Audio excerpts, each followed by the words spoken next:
cognitive development. Cognitive development, I wanted to talk about a couple of things. Number one, your book highlighted two particular studies with cognitive development.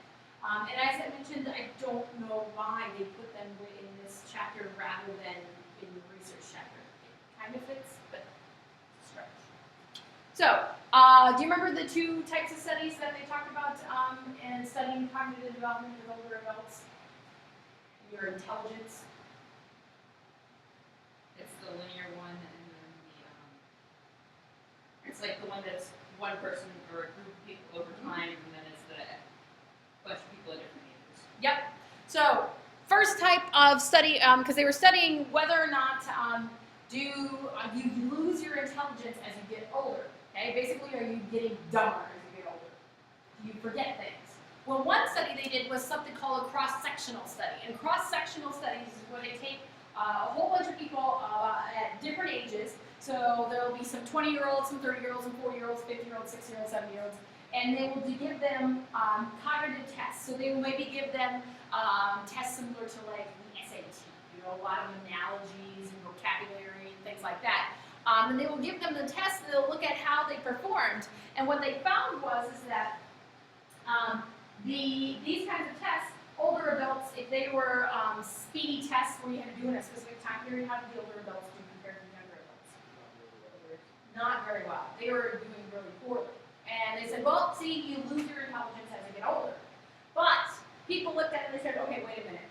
What's wrong with this kind of study when you're studying intelligence? What's the inherent problem with this? It doesn't matter what your age. Like study the shape of the person,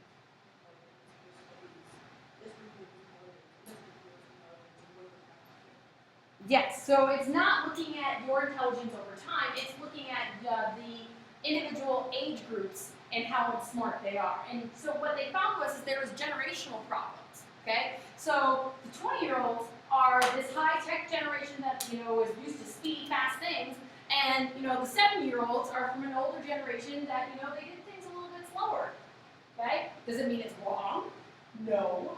But it's not accurate to say that those 70-year-olds lost intelligence over their lifetime.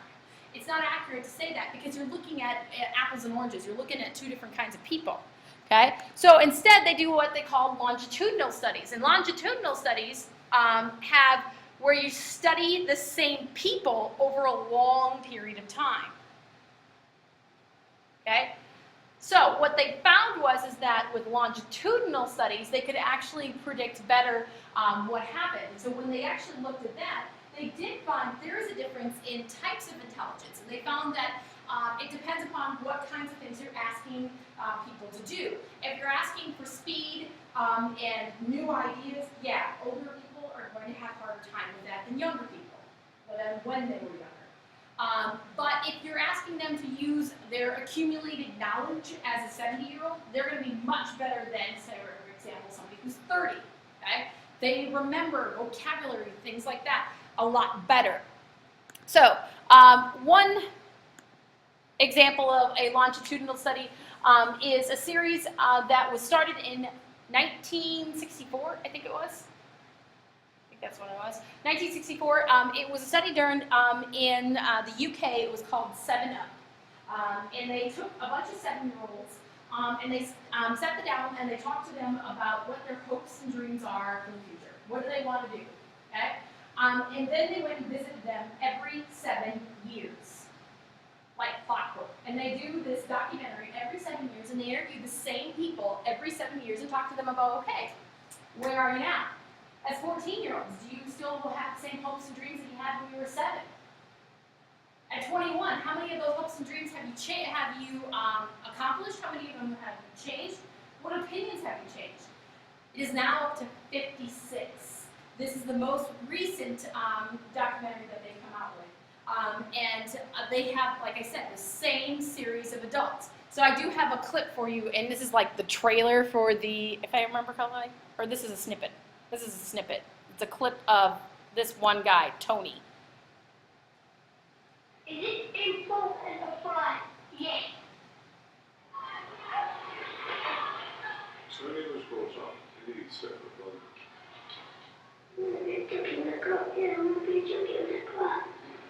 He wants to be a jockey. At 14, he was already an apprentice at Tommy Gosling's racing stable at Epsom. At 15, he'd left school. It's the photo finish. When I rode a Newbury, I'm the one with the white cap. I've beaten them for half a third, and then a photo finish. Do you regret not making it? I would give my right arm at the time to become a jockey.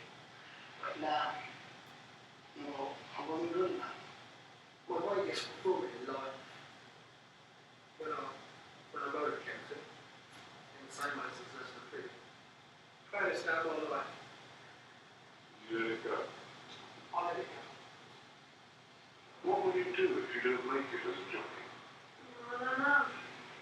If I know I put really one, I'll get out of them. What do you think you would do then? Long taxes. At 21, he was on the knowledge, and by 28, he owned his own cab. And it's a taxi cab.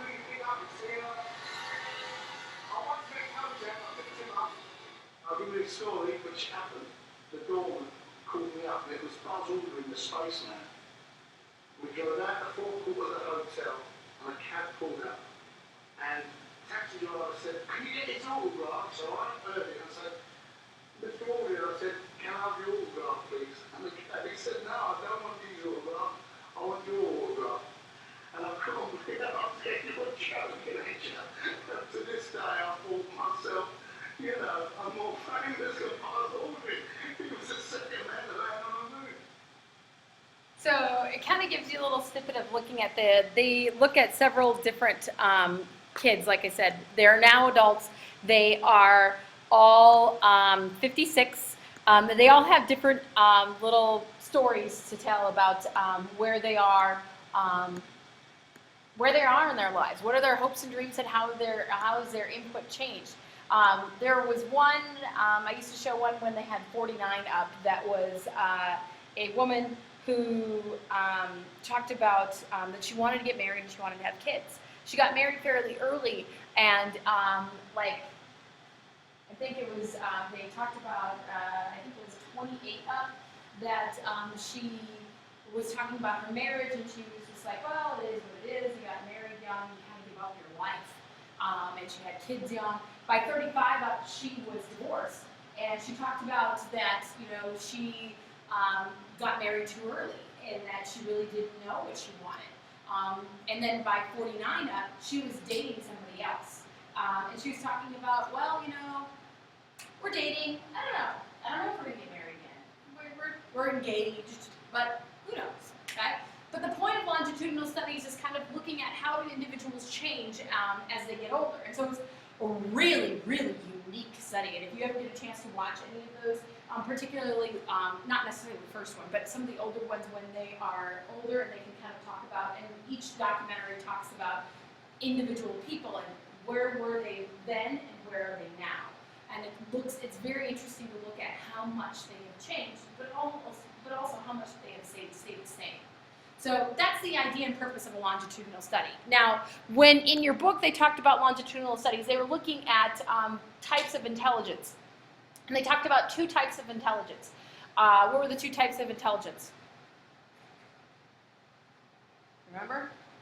I had one just more memory based. Fluid and crystallized. Fluid and crystallized intelligence. So, the first one is crystallized intelligence. Crystallized intelligence is your accumulated knowledge. Okay? So up until this point, how much knowledge have you accumulated over time? So think about a crystal. How do you form a crystal? How is a crystal formed, like geologically speaking? Everything that happens drops a little. Yeah, it's all these minerals, it's all these deposits that build up over time, right? So a crystallized intelligence over time is this accumulation of all this stuff that you know over time, okay? Fluid intelligence, though, when you think of fluid, fluid is constantly changing. Okay? Well, first of all, think about this. Crystallized intelligence. Examples of crystallized intelligence. What kinds of things would you do that would illustrate your accumulated knowledge? Vocabulary, your word choice,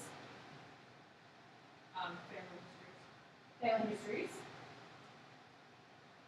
If you're talking about, for example, doctors or lawyers, right? Their professions rely on accumulated knowledge. What have they learned over time? So an older doctor has seen more cases. They have used more of their knowledge from medical school, right?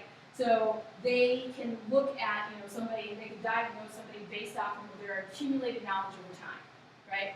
Whereas fluid intelligence, okay, it's constantly changing, is this ability to reason and think abstractly, come up with new ideas, okay? Fluid, when you think of fluid, it's flowing, it's changing, okay? To reason speedily and abstractly. So somebody says, okay, we want to have new ideas about how to do something, okay? What will be some examples of fluid intelligence?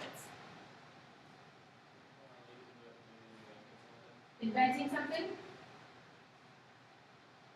New inventions, new technology. Even if you're talking about somebody coming up with like a new advertising slogan or campaign, or a new way to run a business.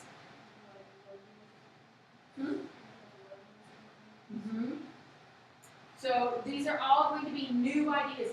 Fluid intelligence is going to be those new ideas. So which one actually increases with age? Which one gets better with age? Crystallized or fluid? Crystallized, because if you think about it, and this would make logical sense, crystallized is your accumulated knowledge. Obviously, as you get older, that crystal's going to get bigger and bigger and bigger because you're adding more and more little pieces to it. Okay? Fluid intelligence, okay? Fluid intelligence is going to be a lot harder for older adults. Why? Why is it hard for them to come up with new ideas? Because they're set in their way of thinking. Kind of. They are. They're very set in their way of thinking. New pathways in those brains. Remember all that pruning that goes on. In famous people, just to give you an example, Albert Einstein, okay?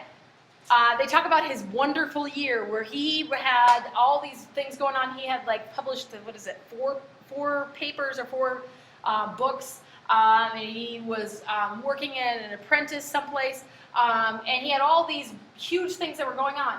He was 26 when all of those things happened, okay? Demonstrating fluid intelligence is much better when you're younger, okay? Scientists, inventors, oftentimes their big breakthrough is when in their 20s and 30s, okay? However, flip side of things, if you're talking about artists, and if you're talking about people that use their accumulated knowledge, for example, Mark Twain. Most famous book Mark Twain is known for is Tom Sawyer and Huck Finn, both of which he wrote in his 40s. Okay?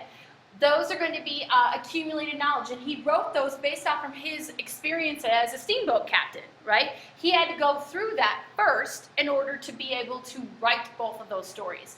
So just different examples of, depending upon your field, okay, you could need potentially more crystallized intelligence if you're talking about, for example, a writer, or you may need more fluid intelligence if you're talking about somebody who's, for example, a scientist, okay? So that's why, as scientists age, they need the new blood, new researchers to be able to give them, help with new ideas on how to approach things.